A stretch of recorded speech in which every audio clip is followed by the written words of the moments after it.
tout le monde descend ensemble dans la rue.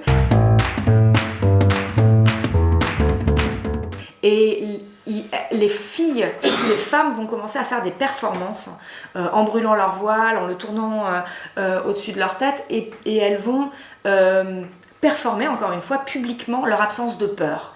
Et en fait, il va y avoir toute une symbolique et une grammaire de la révolte, et le voile, et ça, je pense que c'est absolument fondamental à comprendre. Ça fait de nombreuses décennies que les femmes iraniennes, elles en ont marre du voile, mais elles n'en ont jamais demandé l'abolition, elles n'ont jamais fait de la demande d'abolition du voile le fondement d'un soulèvement.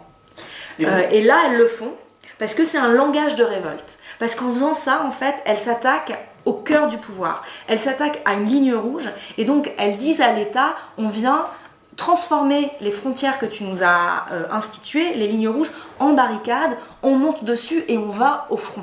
Gestuelle, avec des danses, en créant des situations, par exemple quand elles sautent sur des poubelles en feu en faisant tourner leur voile. Et ces situations-là, en fait, elles circulent sur les réseaux sociaux, c'est des images qui incitent les autres jeunes à venir descendre et à les rejoindre toujours plus nombreux dans la rue, mais elles créent des situations qui permettent en fait d'outrepasser collectivement la peur. Alors en effet, au moment où elles dansent, elles ont pas peur de se faire tuer, alors que c'est littéralement ça qu'elles risquent, et plusieurs centaines se sont fait tuer.